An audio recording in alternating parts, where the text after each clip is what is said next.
Bien, bonjour.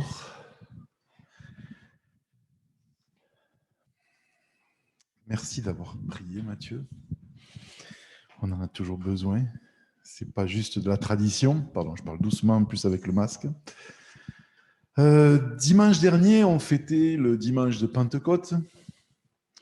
Et puis, on s'est revu dans la semaine avec Jean-Jacques et il m'a dit, tu as juste mentionné vers la fin du message comme ça le fait d'être rempli du Saint-Esprit. Et est-ce que ça ne serait pas intéressant, encore plus pour une église de l'Action biblique, de reaborder ce sujet? Parce que, comme Mathieu l'a rappelé ce matin, il y avait des super choses avec l'Action biblique avant, qui, par exemple, avait pris le bon côté par rapport à l'attitude générale vis-à-vis des Juifs. Hein. Mais c'est vrai que le fondateur du mouvement a aussi écrit un livre qui s'appelait Christianisme ou Pentecôtisme, enfin un truc dans le genre, quoi. En gros, comme s'il fallait choisir entre les deux. Hein. Et je me rappelle d'une dame qui n'est plus parmi nous aujourd'hui, quand je suis arrivé ici, qui m'a accusé d'être hérétique parce que je disais que le Saint-Esprit était Dieu. C'était le Père, le Fils et la parole, la Trinité. Voilà, donc il y a quand même, même si beaucoup d'entre vous ici ne viennent pas de cette histoire-là, mais de toute façon, c'est un sujet à aborder. Alors, avoir l'Esprit de Dieu, hein, la Bible est très claire, si quelqu'un n'a pas l'Esprit de Dieu, il ne lui appartient pas. Donc quand on est né de nouveau, on est devenu enfant de Dieu, que ce soit un jour marqué où on s'en rappelle ou une progression, ce n'est pas important, mais ça s'est fait par l'Esprit de Dieu. Hein. Comme l'a dit Jean-Jacques, Jésus lui-même a dit, personne ne peut venir à moi si je ne l'attire. C'est un mystère parce qu'il y a aussi le libre arbitre. Hein. Comment ça fonctionne, je ne le sais pas. Mais c'est l'action du Saint-Esprit. Maintenant, être rempli du Saint-Esprit, c'est autre chose. Hein. Et on voit que ce n'est pas une expérience unique déjà comme point de départ. Lorsqu'il y a eu cette première Pentecôte, qu'on a célébrée dimanche dernier, hein, dans Acte 2, il est dit « Ils furent remplis du Saint-Esprit et puis se sont mis à témoigner, chacun entendait dans sa propre langue. Hein. » Mais on voit que quelques chapitres plus loin, et ces chapitres plus loin, c'est quelques semaines plus tard, hein, acte 4-8, Pierre vient de faire un miracle, par le Saint-Esprit aussi, bien sûr, mais il a guéri quelqu'un et puis il est convoqué devant le tribunal religieux qui lui demande « Mais vous n'avez pas la licence pour faire les miracles hein ?» Le charme des autorités, qu'elles soient religieuses ou séculières, c'est toujours aussi bien. Et puis là, il est dit « Pierre, rempli du Saint-Esprit, leur dit hein ». Et puis, ça continue. Et finalement, ils sont de nouveau convoqués, tous les disciples, et là, on les menace. On leur dit, écoutez, si vous parlez encore de ce Jésus, vous allez vous retrouver en prison, on va vous battre, vous devez vous taire. Et Pierre leur prend la parole pour le groupe et il dit, non, ben, écoutez, jugez vous-même, hein, est-ce qu'il faut obéir aux hommes ou à Dieu? Et puis, quand ils rentrent chez eux, entre guillemets, hein, dans l'endroit où ils se retrouvaient là, et bah, ils parlent de ça. Hein. On nous a menacés, on nous a demandé de ne plus parler, on nous a dit que si on parlait, on allait être battus, se retrouver en prison. Et qu'est-ce qu'ils font ils prient pour que Dieu leur donne de l'assurance à prêcher. Et il est dit ceci, chapitre 4, verset 31, « Quand ils eurent prié, le lieu où ils étaient assemblés trembla. Ils furent tous remplis du Saint-Esprit et ils annonçaient la parole de Dieu avec assurance. » Dès le début, Jésus est clair. Il dit, vous recevrez une puissance, le Saint-Esprit survenant sur vous, et vous serez mes témoins. Donc, le Saint-Esprit est en nous, bien sûr, pour nous convaincre de péché au départ, pour nous confirmer de l'intérieur que nous sommes enfants de Dieu. C'est pour ça que nous avons cette certitude très forte au fond de nous, parce que ce n'est pas nous qui nous attestons à nous-mêmes que nous sommes enfants de Dieu, c'est l'Esprit en nous. Et l'Esprit fait aussi un travail vers ceux qui ne le connaissent pas encore ou qui sont en recherche, comme l'a souligné Jean-Jacques. Mais cette partie-là, elle est transitoire. Le but de Dieu, c'est de nous remplir de son Esprit pour que nous soyons ses témoins. Et pour être témoin de quelque chose, il faut vivre quelque chose. Et c'est pour ça que je ne peux pas être un témoin de l'action du Saint-Esprit si je vis moi-même rien de par l'Esprit. Alors, on vit tous quelque chose, hein. Mais l'apôtre Paul en fait même un commandement. Dans Éphésiens 5, 18, hein, vous connaissez ce texte, ne vous enivrez pas de vin, c'est de la débauche, mais soyez contraire, remplis de l'Esprit. Et puis entretenez-vous par des psaumes, des hymnes, etc. Soyez remplis de l'Esprit. C'est à la fois un impératif, donc s'il nous donne un ordre, c'est que, bien sûr, on ne maîtrise pas le Saint-Esprit, hein. Mais si Paul dit « soyez remplis de l'Esprit », c'est qu'on a quelque chose à faire, sinon il ne le dirait pas, bien sûr, hein.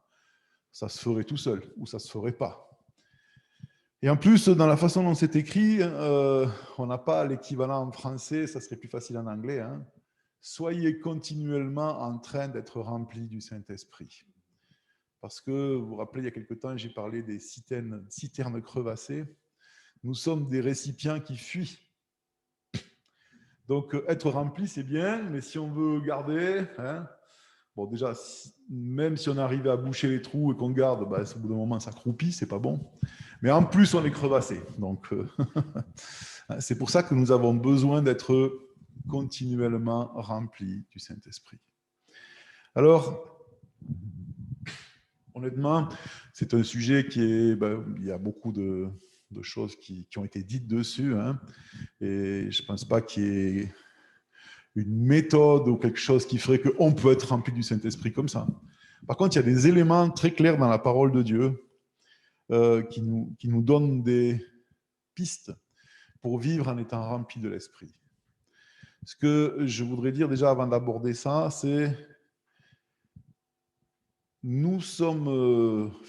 Dieu a voulu que les croyants vivent leur vie de croyants en étant remplis du Saint-Esprit. Sachant qu'on ne peut pas être rempli du Saint-Esprit probablement 24 heures sur 24, 7 jours sur 7. Mais ce n'est pas l'exception. Ça devrait être ce qu'on cherche à vivre au maximum, hein, parce que ça règle naturellement toutes les questions sur lesquelles nous dépensons souvent une énergie considérable sans résultat. Lorsque je suis rempli du Saint-Esprit, le témoignage n'est plus une difficulté ou une question. C'est naturel, hein. C'est du trop-plein, ça déborde, hein. Si vous alimentez un récipient en permanence, à moins que ce soit totalement fermé, ce qui n'est pas le cas, je l'ai dit, on est tous un peu fêlés, tous un peu percés, tous un peu fissurés, hein. Qu'est-ce qui se passe? Ça fait des cascades, ça fait des ruisseaux, ça fait ce que vous voulez, mais ça sort, hein. Et puis, lorsqu'on est rempli du Saint-Esprit, dans ces moments-là, résister à la tentation n'est pas un combat. C'est simple. Ça ne nous attire pas.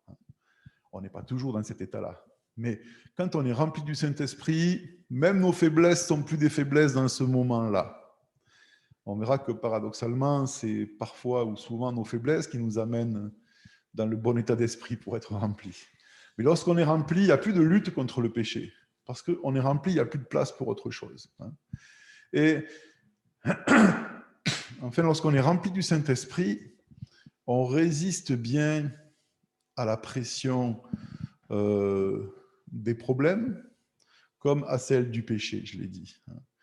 On a écouté avec Jean-Jacques un message ensemble et j'étais amusé parce que c'est la première fois que j'écoute un message où j'ai l'impression que le prédicateur a repris toutes les images que j'utilise habituellement sur un sujet, quoi. C'est parce que c'est des images classiques dans le christianisme, sûrement, hein. Mais il donne cette très belle image, il prend une petite canette, vous savez, ces canettes de Perrier, par exemple, pour prendre un produit français, hein. Ces canettes en aluminium très légères. Puis il en prend une vide et une pleine. Puis vous prenez la pleine et vous pouvez appuyer dessus, ben elle résiste sans problème. Vous prenez la vide et vous faites ça, qu'elle s'écrase, hein. Lorsqu'on est rempli de l'esprit, ça rééquilibre les pressions. Le monde extérieur est lourd sur nous, hein, que ce soit par les difficultés, les épreuves de la vie, aussi par le mal qui est là autour, etc. Et si nous essayons de lutter pour résister, c'est une lutte qui nous épuise et c'est une lutte charnelle et naturelle. Mais lorsque nous sommes remplis, c'est facile, ça résiste, hein, parce que ce qui est à l'intérieur rééquilibre les pressions et est plus fort que ce qui est à l'extérieur. Et puis, surtout, être rempli de l'esprit, c'est ce qu'il faut pour être connecté avec Dieu. Hein. Alors oui, Dieu ne nous abandonne jamais, même quand on n'est pas rempli du Saint-Esprit. Il est là, il est présent. On ne va pas en enfer si on meurt, il est fidèle. Ça ne change rien à qui il est. Mais c'est là qu'on peut l'expérimenter. Je ne veux pas le lire en entier, mais je vous encourage à lire le chapitre 2 de la première épître aux Corinthiens. C'est un chapitre que j'aime beaucoup. Et où il est parlé de la sagesse de Dieu qui agit par l'esprit. Et il dit, ce que l'œil n'a pas vu, ce que l'oreille n'a pas entendu, ce qui n'est pas monté au cœur de l'homme, Dieu l'a préparé pour ceux qu'il aime. Or, c'est à nous que Dieu l'a révélé par son esprit. Le travail de l'esprit ne remplace pas le travail intellectuel, mais il doit s'ajouter, sinon le travail intellectuel, quand je dis travail intellectuel, c'est étudier la Bible, la comprendre, creuser, etc., sert à rien. Mais il faut le faire, parce que le Saint-Esprit, nous sommes des êtres humains dans un corps, a besoin d'un point d'appui, hein, toujours ce fameux levier, ce point d'appui pour soulever les choses. Monsieur Archimède. Non, je n'ai pas juré, c'est le nom d'un philosophe grec. Et le Saint-Esprit, oui, il peut agir comme ça, sans rien, mais la plupart du temps, il ne le fait pas. Il a besoin d'un support. Et ce support, il vient de notre connaissance intellectuelle de la parole de Dieu. C'est pour ça qu'on doit toujours l'étudier, continuer de la méditer, d'essayer de la comprendre. Elle va être ce point sur lequel lui va s'appuyer pour faire les choses. Mais dire que savoir et connaître, ça suffit, c'est une erreur, hein, et ça serait grave. Parce que Paul dit, non, quand on est venu chez vous, ce n'était pas avec la puissance des mots, de la persuasion, mais avec un témoignage de la puissance de l'esprit. Et il ne parlait pas spécialement, je ne pense pas, du fait qu'il faisait des miracles ou pas. Parce que les miracles, on ne les maîtrise pas. Hein. Paul guérissait des malades, mais il a laissé un de ses collaborateurs malade. Ce n'est pas nous qui maîtrisons ça. Par contre, l'action de l'esprit dans les cœurs, qui, en s'appuyant sur les pensées de Dieu révélées par sa parole, va mettre en mouvement, en effervescence, en action, et va transcender la connaissance intellectuelle pour la mener dans le spirituel, justement. Sinon, on reste à un niveau en dessous. Souvent, une image que j'aimais beaucoup, hein, c'est comme si on vous fait cadeau d'une superbe voiture. Imaginez une belle Jaguar. Moi qui n'aime pas les voitures, c'est les seules que je trouve belles. Et puis, voilà. Et vous avez cette voiture, mais vous vous déplacez en la poussant ou en la tirant. Hein. Alors, elle est belle, vous pouvez vous asseoir dedans, elle est luxueuse, elle est magnifique. On la regarde, vous pouvez la décrire, vous parlez du nombre de chevaux qu'elle a, de la puissance, de ci, de ça. Puis quand il faut vous déplacer, ben vous la poussez. Hein. Ça, c'est quand un croyant s'en tient à la connaissance intellectuelle des pensées de Dieu. Ah, il connaît tout. Vous savez combien il y a de pièces dans le moteur? Je peux vous le dire. Et combien il y en a, et combien il y en a, et l'échappement. Moi, je ne connais rien, donc je ne peux pas vous donner des exemples. Mais c'est bien, c'est important, parce que peut-être un jour, il faudra la réparer. Hein. Mais quand même, le but, c'est de s'asseoir dedans, et puis on tourne la clé, et puis on démarre et on roule. Hein. Voilà. Et on pourrait multiplier les illustrations. Alors, quelques pistes pour qu'est-ce que je peux faire, moi, pour être rempli de l'esprit. Ben, d'abord, le point de départ, c'est savoir que ça existe et que j'en ai besoin. Les expériences sont toutes différentes. Certains d'entre nous avons été remplis de l'esprit le jour où nous avons accepté Christ. C'est assez courant, ça peut se passer. Hein. Et donc, on l'a associé à cette expérience-là. D'autres sont venus à cette, ce qu'on appelle la conversion, mais à cette conviction qu'ils sont enfants de Dieu de façon progressive. Hein. C'est souvent le cas quand on a grandi dans une famille chrétienne et qu'on a fini par adhérer nous-mêmes à la foi. Et on n'a pas forcément connu cette expérience-là. Mais on va la vivre à un autre moment, peu importe. Souvent, pour les enfants chrétiens, ça peut être dans un camp, par exemple, dans une conférence, dans un moment particulier, mais ça peut être tout seul dans sa chambre, il n'y a aucune règle. Quoi, hein. Et ça serait une erreur de penser que ce n'est pas pour tous, ça serait une autre erreur de penser que c'est arrivé une fois et c'est bien. Et je dois vivre avec le souvenir de cette belle expérience. Hein.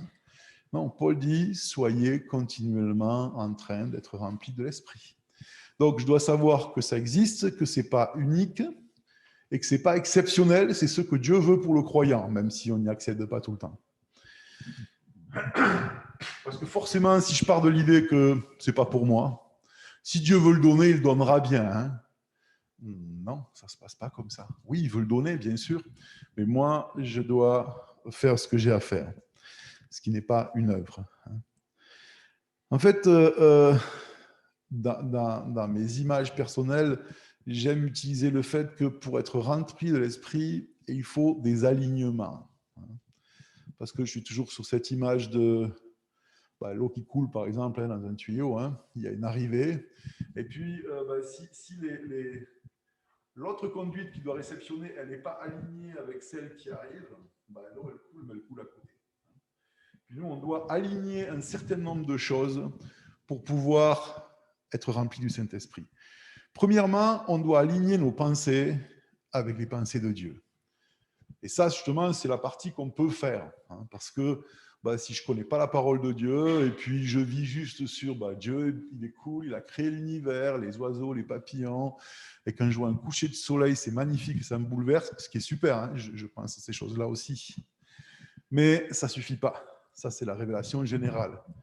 J'ai besoin de savoir précisément ce que Dieu pense sur des choses précises dans ma vie. Et Dieu a décidé que certaines choses fonctionnaient d'une certaine façon. Pour la vie, pour toutes choses. Donc déjà, je dois aligner mes pensées sur celles de Dieu. Et on vit dans un monde post-chrétien où ce n'est pas naturel.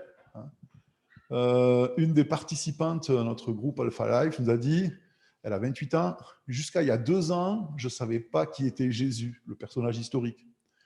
Je n'avais jamais entendu parler de lui. Né et grandi en Suisse. Donc voilà, et c'est de plus en plus courant. Voilà. On est dans un monde analphabète en ce qui concerne la connaissance biblique. Donc, on doit avoir aligné nos pensées avec les pensées de Dieu.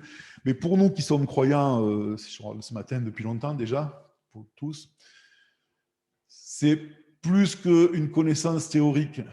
C'est un acte de volonté quand je considère ma vie, les directions, mes valeurs, etc., d'aligner mes pensées sur celles de Dieu. C'est-à-dire que ce qui me sert de point de repère, ce n'est pas mon ressenti, mon avis, mais c'est ses pensées. Deuxièmement, on doit aligner nos actes avec la pensée de Dieu. Parce que c'est vrai que c'est facile d'avoir des idées. C'est super important que les croyants se retrouvent. Mais moi, je ne participe à aucun rassemblement avec des croyants. Mais je pense que c'est important. Voilà. C'est super important de lire la Bible, mais moi je ne la lis pas, mais je sais que c'est important. Donc, forcément, ce décalage-là, et c'est, encore une fois, ce n'est pas pour avoir des mérites, c'est juste que si on n'aligne pas les différents morceaux de tuyaux, l'eau ne passe pas. Dieu nous aime autant, on ne va pas en enfer. Il ne va pas nous arriver des malheurs, genre comme une punition à cause de ça. Simplement, on se prive d'être rempli de lui, et quand on n'est pas rempli de lui, la vie chrétienne, elle est pénible, elle est fatigante, parce qu'on a tous les inconvénients sans les avantages. Et donc, au bout d'un moment, soit on devient hypocrite, on fait semblant, mais on trouve sa vie ailleurs, soit on laisse tomber parce qu'on est honnête, on se dit, j'y arrive pas. Ensuite, et c'est peut-être le point le plus important, on doit aligner notre volonté avec la volonté de Dieu. Et c'est là souvent où ça coince. Parce que les pensées de Dieu, ok, on va les apprendre. Les actes, c'est à nous de décider. Oui, c'est une question de volonté aussi, mais enfin, voilà, on a des habitudes, on va faire des choses qui sont correctes. Mais aligner notre volonté intérieurement avec celle de Dieu, c'est plus compliqué parce que là, on sort des généralités et c'est le fait de signer à Dieu une page blanche chaque jour de nos vies, pour la journée, mais aussi pour notre futur, pour... voilà. Qu'est-ce que je vais faire de ma vie? Au lieu de qu'est-ce que je vais faire de ma vie, je vais devenir un disciple du Christ. Une des caractéristiques, quand Jésus était sur terre, Lorsque Jésus rencontrait quelqu'un, en général, ils étaient bouleversés, alors quelques-uns le rejetaient, mais ceux qui l'acceptaient, ils avaient des questions, qu'est-ce qui va se passer, qu'est-ce qu'on va faire? Et la réponse était toujours, avec des termes différents, t'occupe pas, suis-moi. Mais on va où? C'est pas grave, suis-moi. Oui, mais j'aimerais bien faire des plans, savoir quand ça va que. Suis-moi. Ah, c'est dans ce sens-là que je dis aligner notre volonté. C'est-à-dire qu'on fait des projets pour nos vies, il n'y a rien de mal avec ça. Mais en général, on fait nos projets. Et après, ce qu'on appelle la prière, c'est convaincre Dieu de signer nos projets. Parce qu'on pense qu'ils sont corrects, bien sûr. On ne demande pas à Dieu de bénir le fait qu'on aille attaquer une banque et puis agresser les personnes âgées dans la rue pour leur piquer leur sac. Mais juste dans des bonnes choses, parce que on veut tous la même chose, être en bonne santé, avoir un bon travail, une bonne réputation, un bel endroit pour habiter, vivre tranquille, être heureux. Si on a une famille qu'elle aille bien, que nos enfants aillent bien, et puis on va s'engager dans quelque chose pour Dieu. Je vais chanter dans la chorale, ou je vais faire la sono, ou je vais faire une prédication. Et puis voilà, ça c'est mon plan de vie, et je dis à Dieu, bénis-le. Et Dieu va essayer de nous bénir là-dedans, il va le faire, etc. C'est pas, mais c'est pas exactement comme ça que ça marche. Dieu nous dit, tu veux être mon disciple? Laisse tout et suis-moi. Les exigences de Dieu n'ont pas changé depuis que Jésus est parti au ciel. Quand cet homme qui était riche vient voir Jésus et qui lui dit qu'est-ce qu'il faut faire et puis qui lui dit, vends ce que tu as et suis-moi. Et puis il dit, il s'en alla tout triste parce qu'il avait de grands biens. Et nous pouvons être pauvres, en Suisse on l'est moins qu'ailleurs, mais on peut être pauvre et quand même pas vouloir donner à Dieu une page blanche. Donc ce n'est pas une question de ce qu'on a matériellement ou pas, c'est une question d'attitude de cœur. Seigneur, je suis d'accord pour te suivre sur le chemin que tu vas me tracer, puis je ne sais pas où il va. Mais moi, ce que je veux, c'est te faire confiance à toi, et toi, tu vas m'amener peut-être là où je ne voulais pas, et peut-être là où je veux, mais peut-être là où je ne voulais pas, et c'est mieux que ce que moi je voulais, ou peut-être là où je ne voulais pas, et c'est bien pire que ce que moi je voulais, je n'en sais rien. Mais moi, je vais te suivre, et je ne sais pas où tu vas, mais je sais où toi tu es, et je veux rester avec toi. C'est compliqué. C'est compliqué parce qu'on ne peut plus faire de plan, on ne sait pas trop ce qui se passe, on ne sait pas quoi, puis on voit les gens autour de nous qui vivent raisonnablement, ils savent, ils ont fait leur plan à 10 ans, à 15 ans, à 20 ans, ils ont posé les choses, et puis nous on est là, oui, alors il y a des choses que je sais, je veux rester honnête, je veux rester fidèle à ma femme, je veux bien élever mes enfants, etc. Ça ne change pas, mais je ne sais pas. Je suis en route, et je suis quelqu'un qui est imprévisible, et la personne que je suis, du verbe suivre, je ne suis pas en train de faire un dédoublement de personnalité, la personne que je veux suivre, que j'ai choisi de suivre, quand il était sur Terre, il n'avait pas de maison. Et puis il disait, les renards ont des tanières, les oiseaux du ciel ont des nids, Matthieu nous l'a rappelé, mais moi, je n'ai même pas un endroit où reposer ma tête. Bon, même Jésus exagérait un peu, il avait Béthanie. Voilà. Ça, c'est pour les gens qui disent que j'exagère toujours. Même Jésus le faisait un peu. Voilà. Donc oui, il y aura ce qu'il faut.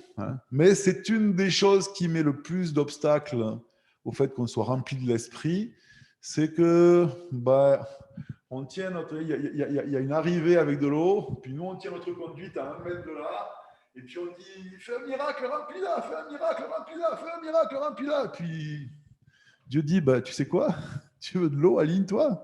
C'est simple, elle est là, l'eau elle coule tout le temps, il y a le débit lié, la pression, il y a tout ce qu'il faut. Non mais vas-y, fais-le. Pas la peine de crier, je suis pas sourd, j'entends, je vois tout, je sais tout. Tu veux être rempli, aligne dessus, quoi. Et là, ça coule, ça sort. Ah, c'est magnifique. Mais en général, qu'est-ce qu'on fait, En tout cas, ce que je fais, j'apprécie un moment, et puis dès que je me sens bien, je ressors le tuyau pour essayer de diriger l'eau là où je veux, moi, quoi. Et puis, au bout d'un moment, je me dis, zut, oui, j'ai bien mon tuyau, mais il est vide. Dieu ne se laisse pas impressionner, manipuler, il ne va pas changer ses plans parce que tout d'un coup, j'ai eu une meilleure idée que lui et je l'ai convaincu. Non, c'est de la blague. Donc voilà. Et puis, au-delà de notre volonté, j'allais dire notre volonté habituelle, celle qu'on utilise ou pas, ou qu'on a plus ou moins de mal à utiliser,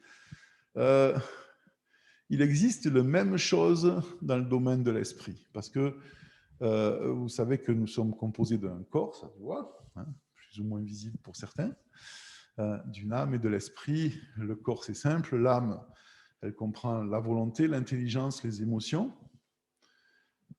Et on peut vivre notre christianisme dans ces deux dimensions-là. Ben, notre corps, il se déplace, il va au culte, il va prier, il va faire les courses, il va travailler. Et puis avec notre âme, on ressent des choses, des émotions. Notre intelligence, on apprend des choses. Et ça s'arrête là. Mais il y a l'esprit. Et notre esprit, justement, ce qui fait la nouvelle naissance, c'est que notre esprit, qui était déconnecté de l'esprit de Dieu, est reconnecté. Et c'est par lui que ça passe. Et c'est là où c'est beaucoup plus difficile parce que la volonté dans le domaine naturel, on sait ce que c'est. Il faut se discipliner, on le fait pas, il faut le faire, on le fait, on le fait pas. Hein, les émotions, on est tous différents à ce sujet-là.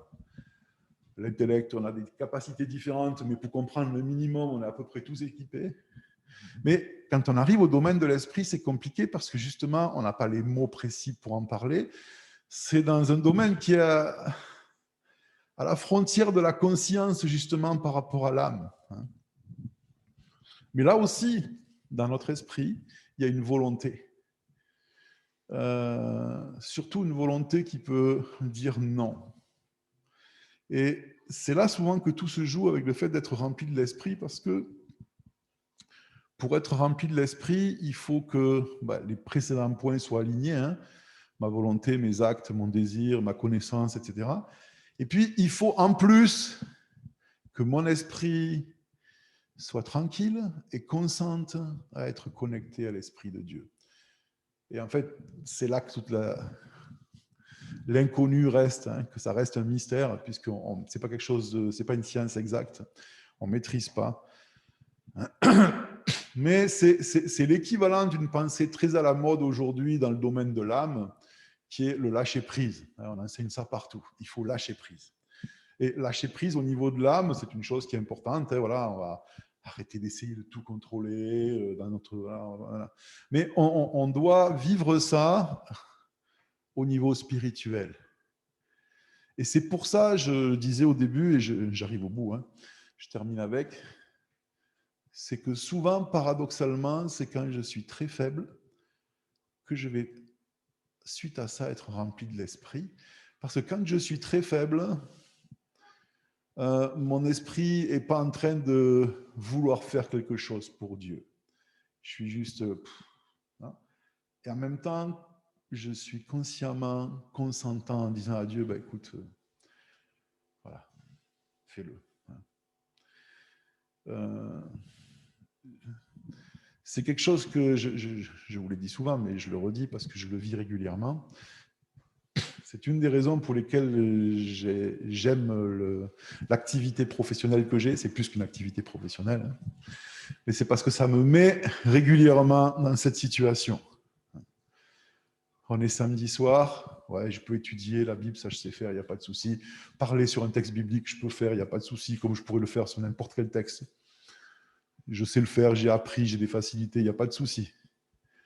Sauf que c'est pas ça, partager la pensée de Dieu. C'est plus que ça. Et là, je dirais 99% des fois, le dimanche matin, oui, je sais que je peux avoir des choses à dire, je ne suis pas inquiet avec ça. En plus, je suis entouré de gens bienveillants qui ne m'en veulent pas. C'est pas que c'est compliqué, mais il y a un défi terrible, c'est que moi, je suis vide. Et je n'ai pas envie de dire des platitudes sur la Bible, d'expliquer des choses que tout le monde sait déjà, et ça ne sert à rien. Et là, je suis devant Dieu, et c'est fois après fois la lutte de Jacob qui est là et qui dit à Dieu, je ne te laisserai pas partir jusqu'à ce que tu m'aies béni. Et c'est une lutte terrible parce que c'est une lutte dans l'impuissance.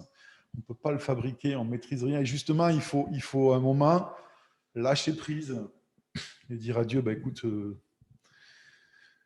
moi je me suis préparé intellectuellement, etc. J'ai mes notes, j'ai tout, mais maintenant, si tu ne me remplis pas, voilà.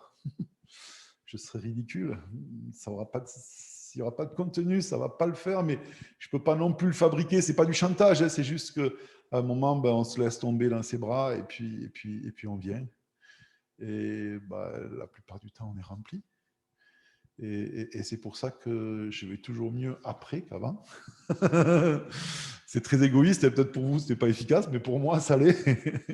Et ce n'est pas juste le sentiment d'avoir fait quelque chose de bien, ou il y a des gens qui m'ont écouté, c'est super. Non, je dirais, à l'âge que j'ai, je peux faire la différence entre ça et le reste. Hein. C'est juste que, encore une fois, Dieu est fidèle, et puis il dit, tu vois, t'inquiète, je suis là. Toi, fais ta part, et puis laisse-moi faire la mienne, et je ferai ce que je veux. Oui, mais ça va être comment ça? Toi, suis-moi. Hein. Toujours, on en revient là. Et moi, je sais que c'est pour ça que j'aime ça, parce que sinon, ma vie est faite pour éviter ce genre de situation. Parce que je contrôle tout, je maîtrise tout. On vient en Suisse quand même. Depuis que je suis ici, merci, j'ai appris à faire un budget, à faire des provisions, à préparer, je paie mes factures, j'ai des assurances. Il arrive toujours des catastrophes, mais voilà, on maîtrise un petit peu. Hein. Bon, si vous aimez l'imprévu, je vous encourage à rénover les maisons. Là, ça en rajoute toujours un peu. Hein. Mais ça n'aide pas forcément à être rempli du Saint-Esprit. Voilà. Donc, c'est important. Et en fait, je dirais que j'avais noté cette phrase juste avant. C'est dans nos moments de faiblesse en transparence qu'on va être rempli de l'Esprit. Parce que des fois, on est faible parce que, justement, on est dans le non-consentement à Dieu. Hein. Je sais que Dieu voudrait que je fasse ça, puis moi, j'ai envie de faire autre chose. Je ne sais pas si ça vous arrive jamais. Moi, ça m'arrive. Et dans ces moments-là, je fais ce que j'ai envie de faire, et spirituellement, je suis faible. Et forcément, ce n'est pas dans ces moments-là que je serai rempli du Saint-Esprit. Puis voilà, c'est des situations qui arrivent, il ne faudrait pas, mais elles arrivent. Par contre, il y a des moments où j'aimerais tellement être utile dans les mains de Dieu, j'aimerais tellement avoir quelque chose de vrai, de fort à communiquer, à dire, à partager. Je sais que je ne suis pas parfait, mais je ne vis pas spécialement dans un péché particulier à ce moment-là, mais je suis vide. Et là, c'est un moment de faiblesse, hein, mais en transparence devant Dieu, où je me tiens dans sa lumière, je dis, oui, écoute, je n'ai pas besoin de t'expliquer, tu sais qui je suis, tu connais mes faiblesses, mais si tu as choisi de m'utiliser, moi, c'est moi, tu le sais, tu n'es pas surpris. Hein. Et là, dans ces moments-là, souvent, on va être rempli du Saint-Esprit. Et la dernière chose que j'ajouterai, en tout cas dans mon expérience, c'est que, au-delà de tout ce que j'ai dit, ce qui fait que quasi systématiquement, je suis rempli de l'Esprit, c'est justement quand j'ai l'opportunité de partager la vie de Dieu à quelqu'un d'autre. Hein. Et chacun à sa façon, chacun avec ses dons, chacun sait pas. Je ne parle pas ici de la prédication ou d'être évangéliste, hein, mais d'avoir la possibilité, parce que c'est pour ça que le Saint-Esprit a été donné. Et je pense que là, il y a une espèce de mécanique spirituelle qui fait que quand on est dans une situation où on doit témoigner à quelqu'un, tout ce que j'ai dit avant est faux, et les tuyaux, ils s'alignent tout seuls. Hein, il y a un petit mécanisme qui vient, et puis se met en place, et puis ça coule sur la personne. Puis j'ai fini, ça reprend sa place, et là, j'aurai moi mon travail à faire. Parce que ça, c'est une exception, c'est pas l'exception, mais c'est le but, c'est que l'eau arrive à la plante qui a soif. Et là, Dieu ne va pas se limiter au fait que moi, je n'ai pas fait ce qu'il fallait, que je ne suis pas bien, que ci, que ça. Il met les choses et puis il force un petit peu le truc. Et bien sûr, moi, je veux témoigner, mais ça passe. Hein. Mais en même temps, on en bénéficie parce que c'est l'avantage d'être justement le conduit par lequel la vie de Dieu passe. Hein. Ce n'était pas pour nous directement, mais c'est passé par nous. Et on en bénéficie aussi. Hein. Et c'est vrai que dans ces parcours alpha, je suis sûr que Laurent, qui discrètement n'a pas voulu témoigner, mais a donné un petit bout de témoignage à table, et puis il y avait une personne en face qui avait les larmes aux yeux en l'écoutant, qui disait, je ne peux pas parler parce que ce que tu dis, ça me touche tellement. Et puis nous, on était touchés aussi parce qu'on vivait ce moment-là, on était à côté du tuyau, on avait aussi les éclaboussures. Mais je suis certain que Laurent, dans ce moment-là, était aussi béni. Et puis ça, c'est aussi quelque chose qui devrait nous encourager à considérer la beauté du témoignage, de l'action de Dieu dans nos vies, parce que en plus, on en est bénéficiaire. Hein. Et ça, c'est la façon de travailler de Dieu, quoi. De faire du bien en faisant du bien, et en faisant du bien, et aussi en faisant du bien. Hein. Parce qu'il ne fait jamais rien d'autre. Alors Seigneur, on te prie que Ouais, derrière tous ces mots, comme je l'ai dit, toi, tu viennes dans la réalité remplir nos cœurs, nous donner à chacun les images nécessaires, la compréhension, découvrir comment ça fonctionne, mais surtout qu'au-delà d'en parler, nous puissions faire ce qui dépend de nous et puis nous abandonner à toi pour que toi, tu fasses ce que tu sais faire, ce que tu veux faire, ce que tu fais tellement bien. Nous remplir et à travers nous, répandre ta bénédiction. Tu as dit à Abraham qu'il serait une bénédiction pour toute la terre et nous sommes ses enfants. Tu as aussi prié pour nous et nous voulons apprendre à être tes disciples, à te suivre, à ne pas te demander de signer nos plans, mais à juste mettre nos pas dans les tiens et à marcher avec toi. Alors merci de nous remplir, de remplir ce que nous rencontrons autour de nous et puis de nous conduire et que ce soit quelque chose de concret, que dans cette semaine, dans ces jours qui viennent, dans cette journée, on puisse les uns et les autres se dire « Waouh, j'ai vécu ce moment rempli de l'Esprit de Dieu et c'était magnifique et je veux le vivre encore et encore. » Pour qu'on puisse nous aussi dire que nous avons goûté combien tu es bon, Seigneur, au-delà de nos connaissances, au-delà de notre intellect, que notre esprit soit vraiment connecté à ton esprit et que nous soyons remplis de toi. Amen.